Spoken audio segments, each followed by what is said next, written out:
Has the winter season wrapped up for us here in the Sunshine State?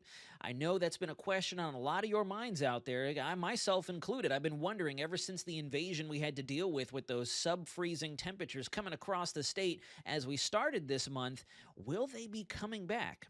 I've got some news for you, and I'm going to break it down for you right now. So first and foremost, temperature outlook, courtesy of Climate Prediction Center. You can see all the way out through February 24th, we're supposed to remain in above average temperatures, and it's all thanks to what our subtropical high, subtropical ridge will be doing. The moving arrows there towards the central and upper parts of the screen indicate what I drew in to show you all what the jet stream should be doing. We're going to be beneath a speed bump of warmer temperatures, which is incredibly reminiscent of the La Nina winter pattern we should be underneath.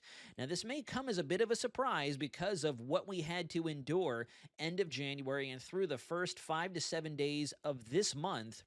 We actually have held this note pretty consistently. The drought, unfortunately, continues to gain strength across the Florida Peninsula and much of the Southeast. Below average rainfall is still expected as we continue through the rest of the winter season. And albeit, even though it did get record cold down here, our winter as a whole, from the end of last year into this point now on the calendar, has been more mild and about average, if not above average. I know, again, that might be mind-blowing considering what we just went through.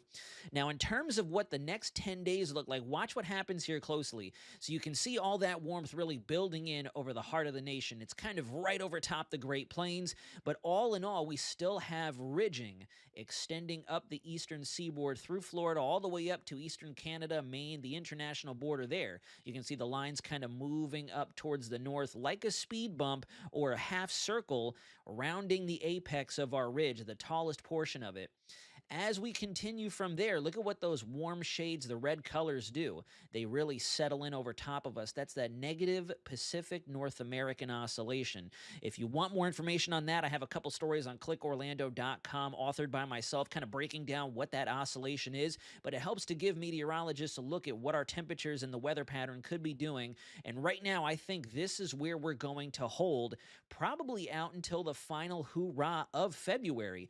And usually after about the 20th to the 23rd of February, our chances of getting another freeze down here in Florida drop tremendously as we welcome the spring season. So we'll wrap up now looking at that 10-day temperature trend.